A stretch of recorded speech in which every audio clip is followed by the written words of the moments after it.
Hello everyone, welcome back to our channel. तो आज के इस वीडियो लेक्चर में अपन बात करने वाले हैं डेथ के जो लेट स्टेज है उनके बारे में। तो अर्ली स्टेज के अंदर क्या चीज़ें दी है, तो अर्ली स्टेज में अपन ने देखा था ASALR देखा था अपन ने, जिसमें eye, skin, algor mortis, livor mortis और राइगर मोटिस, ये 3 चीज़ें अपन को आज इस वीडियो लेक्चर में पढ़नी है। और उसके बाद में जो लेट स्टेज है उसके अंदर क्या-क्या चीज़ें आती है वो चीज़ें अपन देखेंगे, ठीक है। तो सबसे पहले अपन देखते हैं एल्गर मोटिस। अब एल्गर मोटिस का सीधा-सीधा मतलब क्या है कि cooling of the body is known as Elgar mortise. अब एल्गर मोटिस क्यों इंपॉर्टेंट है अपन को स्टडी करने के लिए, क्योंकि अपन जब कूलिंग ऑफ बॉडी जब भी किसी की डेथ होती है तो उस कंडीशन में क्या होता है कि जो डेथ बॉडी होती है वो धीरे धीरे क्या होता है टेम्परेचर डाउन करने लगती है, बॉडी क्या होती है ठंडी पड़ने लगती है, इसलिए उसको क्या बोला जाता है एल्गर मोटिस बोला जाता है। अब इस चीज़ को अपन देख लेते हैं मैकेनिज्म हीट लॉस। अब हीट लॉस कैसे हो सकता है, वाया कंडक्शन, कन्वेक्शन और रेडिएशन। मतलब हीट लॉस के 3 तरीके होते हैं जो अपन ने थर्मोडायनेमिक्स में पढ़े थे, कंडक्शन, कन्वेक्शन और अपना रेडिएशन हो सकता है, ठीक है। इसके बाद में अपन रेट देखते हैं, इसमें रेट अपन को पता होनी चाहिए कि कितनी होती है, 0.5 टू 1.5 डिग्री पर हॉर होनी चाहिए, ठीक है। तो ये हुआ अपना क्या बारे में एल्गर मोटिस। और एल्गर मोटिस में फैक्टर्स कौन से हो सकते हैं, तो एल्गर मोटिस के अंदर एनवायरनमेंट एनवायरनमेंट बहुत इंपॉर्टेंट फैक्टर होता है। अगर एनवायरनमेंट क्या होता है, जैसे सर्दियों का टाइम अगर हो, अगर टेम्परेचर पहले से डाउन हो तो वो जल्दी होगा, अगर गर्मियों का टाइम है तो उसमें थोड़ा टाइम लगेगा। ह्यूमिडिटी अगर ज़्यादा होगी तो उस कंडीशन के अंदर भी टेम्परेचर जो लो होता है वो जल्दी होगा, ठीक है। बॉडी टाइप, अगर बॉडी टाइप 2 होती है, एक थिन हो सकता है और एक थिक बॉडी वाला हो सकता है। थिन बॉडी के अंदर क्या होता है, जल्दी लूज़ होता है हीट का, जबकि थिक बॉडी के अंदर क्या होता है, थोड़ा लेट होता है, ठीक है। और अपन एज रिलेटेड फैक्टर अगर देखें तो एज रिलेटेड के अंदर क्या आ जाएगा कि अगर वो क्या है कि जैसे एज उसकी कम है तो उस कंडीशन के अंदर क्या होगा कि जल्दी लूज़ करेगा, ठीक है। और अगर एज जैसे मिडिल एज के अंदर गया है तो उसके अंदर थोड़ा लेट होता है, क्योंकि बॉडी जो रहती है, बॉडी जो टाइप रहता है वो क्या होता है, बढ़ जाता है उसके ग्रोथ की वजह से, ठीक है। क्लोथिंग वहाँ पे रहेगी तो उसमें टेम्परेचर लो थोड़ा लेट होगा, ठीक है। तो ये चीज़ें हुई अपना एल्गर मोटिस के बारे में। इसके बाद में अपन देखते हैं लीवर मोटिस और postmortem lividity, that is very important. अब लीवर मोटिस, जो लाइवर मोटिस या लीवर मोटिस जिसे बोलते हैं, वो क्या होता है, लिविडिटी। लिविडिटी का सीधा-सीधा मतलब है यहाँ पे कि जो ब्लूइश या पर्पलिश जो देखने को मिलता है बॉडी, कहीं-कहीं पे क्या होता है कि बॉडी पर्पलिश देखने को मिलती है, तो वो कंडीशन क्या कहलाती है, लाइवर मोटिस या लिविडिटी कहलाती है। इस कंडीशन में क्या होता है कि पुलिंग ऑफ ब्लड, मतलब ब्लड क्या होता है इकट्ठा होने लगता है, वो कंडीशन क्या होती है, पर्पलिश डिस्कलरेशन जनरेट करेगी, ठीक है। अब ये क्या है कि बॉडी पोजीशन के ऊपर डिपेंड करता है, ठीक है, मेनली। इसमें क्या होगा, अगर सुपाइन सुपाइन का मतलब है वो, अगर ये वाली टेबल है इस पर सीधा ऐसा लेटा है, ठीक है, ये ऐसे लेटा है, तो ये कौन सी कंडीशन होगी, सुपाइन, मतलब बैक इसकी नीचे की तरफ है। तो इस कंडीशन में क्या होगा कि नीचे की तरफ अपन को क्या देखने को मिलेगा, इसको पर्पलिश कलर देखने को मिलेगा, ठीक है।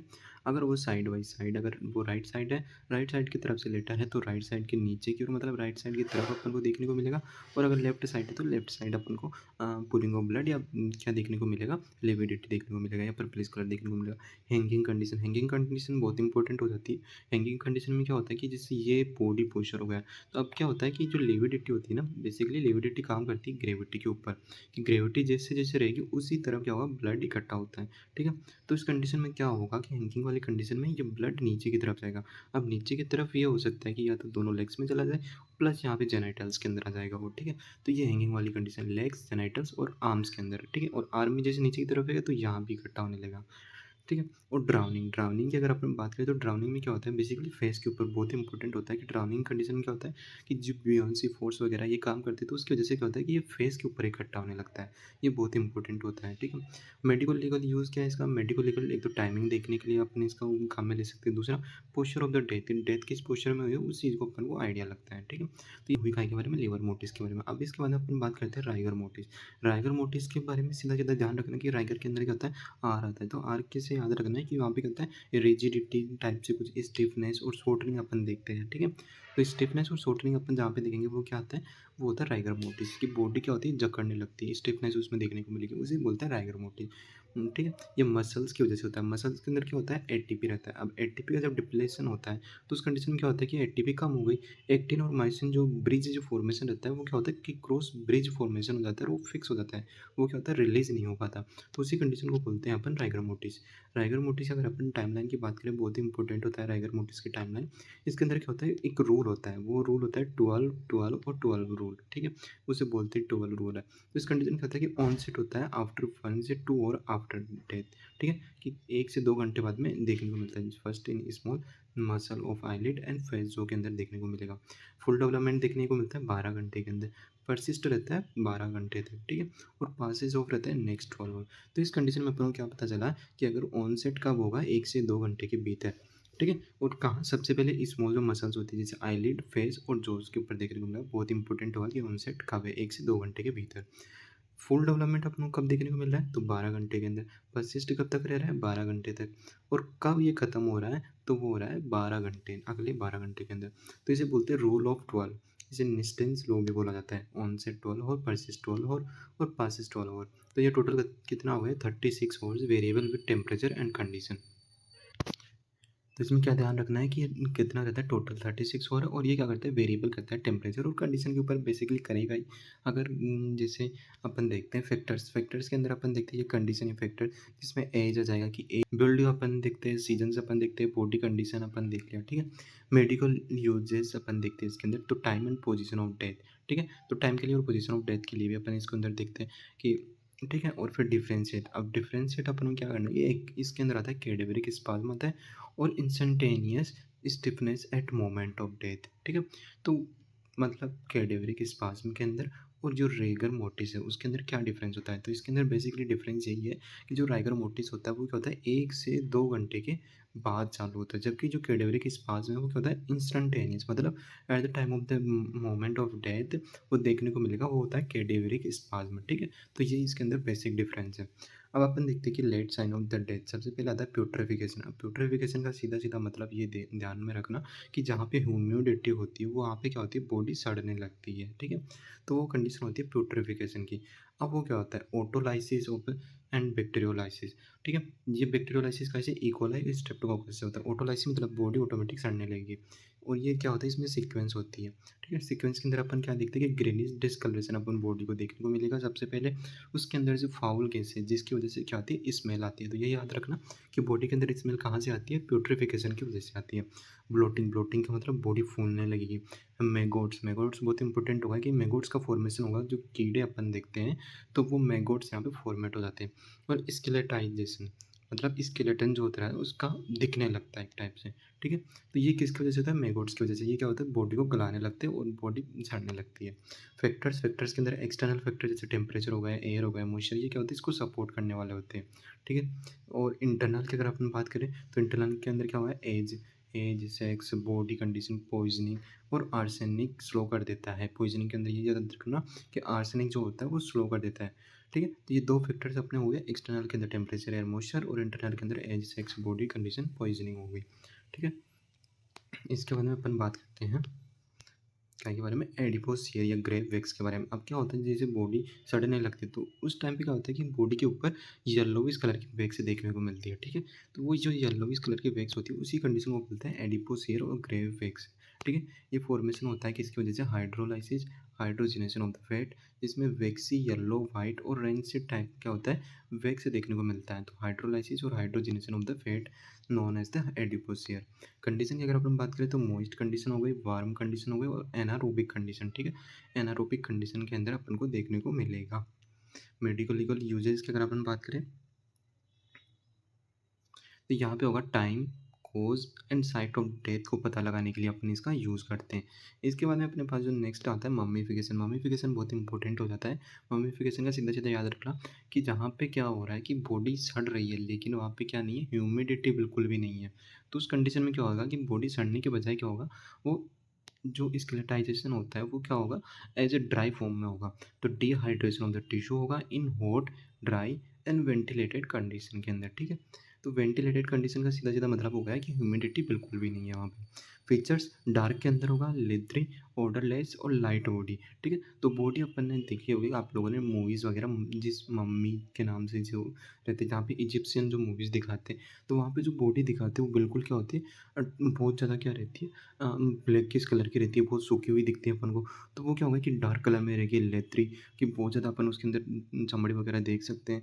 ऑर्डर लेस रहती है और लाइट बॉडी, अगर जिसमें ऑर्डर रहती है वो क्या हो जाता है प्यूट्रिफिकेशन हो जाता है, ठीक है। तो प्यूट्रिफिकेशन विशेषता होती है ओडर जहाँ पे देखने को मिलेगा। फैक्टर ड्राई सॉइल रहनी चाहिए, हॉट क्लाइमेट रहना चाहिए। इन्फेंट के अंदर ज़्यादातर ये देखने को मिलता है अपन को, ठीक है। और इसके बाद अपन बात करते हैं आर्सेनिक पॉइजनिंग जैसे स्लो कर रहा है, तो उस कंडीशन के अंदर भी ये फैक्टर इंपॉर्टेंट हो जाता है। मेडिको लीगल यूज़ की अगर अपन बात करें तो ये क्या होता है, टाइमिंग को देखने के लिए हेल्प कर सकता है, कोज को देखने के लिए हेल्प कर सकता है, place of the death and identification. अब प्लेस ऑफ डेथ कैसे करेगा कि अगर ये मॉइस्चर में हुई है या फिर अपन को बात करें ड्राई प्लेस में हुई है, तो वो टाइम प्लेस ऑफ डेथ को बताने के लिए काम में आ रहा है, ठीक है। इसके बाद अपन बात करते हैं मेडिको लीगल ऑटोप्सी। अब मेडिको लीगल ऑटोप्सी का सीधा सीधा मतलब क्या होता है कि अपन बॉडी की जो ऑटोप्सी होती है, ऑटोप्सी का मतलब पोस्टमार्टम जो करते हैं वो किस प्रकार से करते हैं। Examination of the dead body under legal authority, बहुत इंपॉर्टेंट हो जाता है कि लीगल अथॉरिटी के अंडर ही होना चाहिए। ये टाइप कौन कौन सी होती है, क्लिनिकल ऑटोप्सी होती है और medico legal autopsy. Clinical autopsy का मतलब है जब नेचुरल डेथ होती है तो रिलेटिव्स की उपस्थिति में अपन ये करवाते हैं विद रिलेटिव्स, तो वो हो जाती है clinical autopsy. Medico legal autopsy ये क्या होता है, पुलिस कंसेंट के द्वारा होती है, ये क्रिमिनल अननोन डेथ के अंदर है, या फिर अपन बात कर सकते हैं कोर्ट ऑर्डर्स के थ्रू होती है मेडिको लीगल ऑटोप्सी, ठीक है। जिसमें क्रिमिनल केस अपन को लगे कि क्रिमिनल केस हो सकता है उस कंडीशन में, या अननोन डेथ रीजन की वजह से, तो उस कंडीशन में अपन मेडिको लीगल ऑटोप्सी करवा सकते हैं।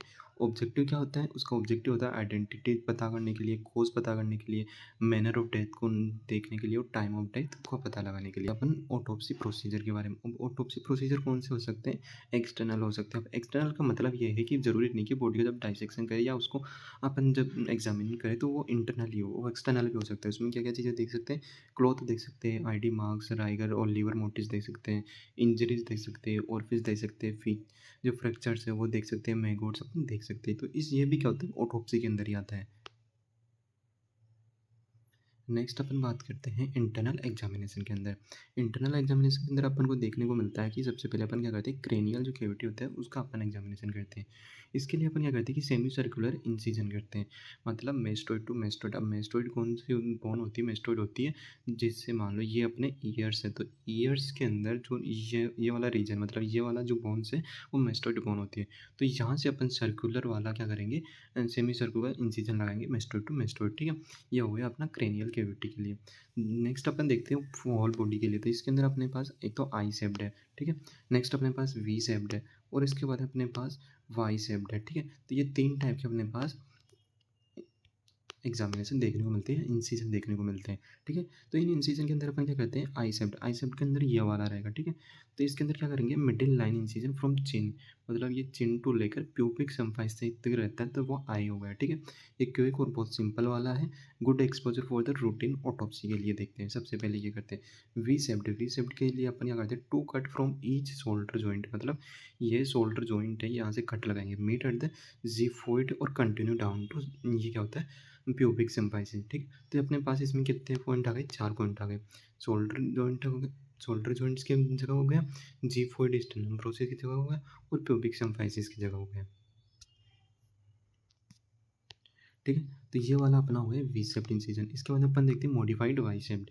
मॉडिफाइड वाई शेप के अंदर क्या चीज़ें देखने को मिलेगी कि to cut from the mastoid process, मतलब अपन मेस्टोइड से ही शुरू कर रहे हैं इसके अंदर, behind the ears meet at the suprasternal notch. और सुप्रास्टेनल नोज कौन सी होती है, जस्ट बिलो द थायराइड जो रहती है सुप्रास्टेनल नोज, मतलब जो क्लेविकल से थोड़ा ऊपर की तरफ अपन को जो नोज देखने को मिलती है, थोड़ा वी शेप्ड ऐसा बना रहता है ना, जो ये वाली नोज है अपनी गले वाली, इसको बोलते हैं अपन सुप्रास्टेनल नोज, ठीक है। तो इस नोज के ऊपर अपन को देखने को मिलेगा, मतलब क्या होगा ना, अपना मेस्टोइड वाला रीजन हो गया, सुप्रा स्टेनल नोज हो गई, और उसके बाद में क्या हो गया, straight down to pubic symphysis देखने को मिलेगा। इसमें भी 4 पॉइंट हो गए, लेकिन जो वी शेप्ड था उससे थोड़ा चेंज हो गया, ठीक है। और इसके बाद अपन बात है कॉमनेस्ट इंसिजन इन मेडिकल लीगल ऑटोप्सी के अंदर कौन सा, वाई शेप्ड देखने को मिल रहा है। Provide excellent exposure of the neck, thorax and abdomen, इसलिए ये क्या होता है सबसे ज़्यादा यूज लिया जाता है, ठीक है। Specially use in the homicidal strangulation, throttling और हैंगिंग वाली कंडीशन के अंदर ज़्यादातर यूज करते हैं, बेटर नेक डाइसेक्शन के लिए। अब अपने पास नेक्स्ट आता है एक्सोमेशन। एक्सोमेशन का मतलब बॉडी को वापस बाहर निकालना, एक्सोमेशन कहलाता है। ये किस कंडीशन में करते हैं, retrieving A buried body from the postmortem exam, ठीक है। मतलब जो बॉडी क्या होता है, बॉडी जैसे जो लोग बॉडी को क्या करते हैं, बरी करते हैं, तो उस कंडीशन में क्या होता है कि बॉडी को पोस्टमार्टम एग्जाम री एग्जामिनेशन के लिए भी कर सकते हैं, ये चीज़ ध्यान रख में रखना कि उसको वापस निकालते हैं, तो उसी को क्या बोलते हैं उसी को बोलता है एक्सोमेशन, ठीक है। ऑथराइजेशन क्या है इसका, एग्जीक्यूटिव और जुडिशियल मजिस्ट्रेट इसका क्या करते हैं, ऑथराइजेशन करते हैं। टाइम लिमिट, इंडिया के अंदर कोई टाइम लिमिट नहीं दी गई है, जबकि फ्रांस के अंदर 10 ईयर की और जर्मनी के अंदर 30 ईयर की टाइम लिमिट दी गई हुई है। प्रोसीजर में क्या करते हैं कि ग्रेव का आइडेंटिफिकेशन करते हैं, बॉडी का आइडेंटिफिकेशन करेंगे।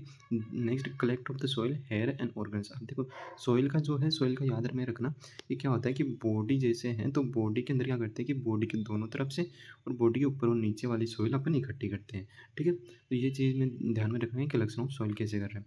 हेयर्स का करेंगे अपन, हेयर्स और ऑर्गन्स का अपन जो आइडेंटिफिकेशन करना इंपॉर्टेंट होता है कि डीएनए जो रहता है उसको देखने के लिए, ठीक है।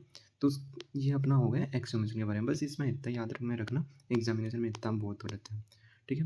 फिर अपन के पास आता है अपना next topic, the transplantation of human organs and tissue act, थोटा जिसे बोलते हैं, 1994 के अंदर आया था, ठीक है।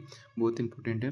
Regulate removal storage and transplantation of human organs, ये किस में कंट्रोल किया जाता है, ये थोटा एक्ट के थ्रू कंट्रोल किया जाता है। की पॉइंट क्या है इसके, की पॉइंट के अंदर आएगा no mandatory exchange allowed, monetary exchange allow नहीं है इसके अंदर। क्यों अलाउ नहीं है, क्योंकि इससे क्या होता है इलीगल जो ट्रांसप्लांटेशन होता है वो क्या होता है बढ़ जाता है। तो इस चीज़ को रोकने के लिए क्या लिया गया, थोटा एक्ट लाया गया, ठीक है।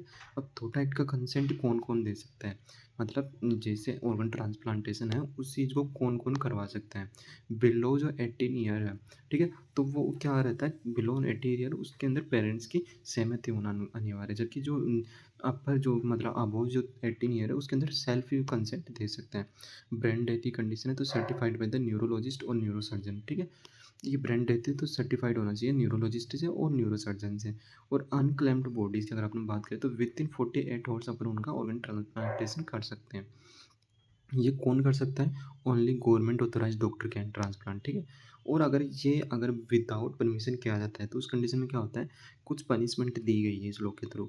तो पहली कंडीशन आता है अनऑथराइज्ड ऑर्गन रिमूवल हो रहा है सेक्शन 18 के थ्रू। तो इसके अंदर क्या होता है, अप टू 10 ईयर या अप टू 10 ईयर्स इम्प्रिजमेंट देखने को मिलती है, फाइन अप टू 20 लाख अपन को देखने को मिलेगा, मतलब 10 साल की सजा और 20 लाख का जुर्माना देखने को मिलेगा अनऑथराइज्ड ऑर्गन रिमूवल के अंदर। कमर्शियल अगर डीलिंग कहीं पे पकड़ी जाती है सेक्शन 19 के अंडर आता है, ये क्या होता है 5 से 10 साल की इम्प्रिजमेंट और 20 से 1 करोड़ तक का जुर्माना देखने को मिल सकता है। और डॉक्टर्स के अंदर क्या हो सकता है कि फर्स्ट ऑफेंस की कंडीशन के अंदर क्या होता है, डी रजिस्ट्रेशन कर सकते हैं 3 साल के लिए, ठीक है। फर्स्ट बार अगर पकड़ा जाता है 3 साल के लिए उनका लाइसेंस ले लिया जाता है या उसको रद्द कर दिया जाता है। और अगर रिपीट हो रहा है ऑफेंस तो उस कंडीशन में क्या होता है, परमानेंट डी रजिस्ट्रेशन कर दिया जाता है। और ये क्या होता है, only government authorised hospital doctors can perform transplantation, ठीक है। तो ये चीज़ हुई और इसके बाद में कहते हैं no monetary exchange allowed for organ donation except reimbursement of medical expenses, ठीक है। तो इस कंडीशन में क्या होता है कि कोई भी क्या होता है मनी इसके अंदर नहीं लिया जाता, लेकिन अगर क्या होता है कि मेडिकल एक्सपेंसेस के लिए लिया जाता है तो वो इसके थ्रू नहीं आता, मतलब एक्ट के लिए नहीं आता, इसके अंदर कोई पनिशमेंट नहीं है, ठीक है। तो ये था आज का अपना वीडियो लेक्चर अगर पसंद आए तो वीडियो को लाइक और शेयर करना। इसका अपन नेक्स्ट एक्सपाइजिया और जो अदर टॉपिक्स है वो कवर करेंगे।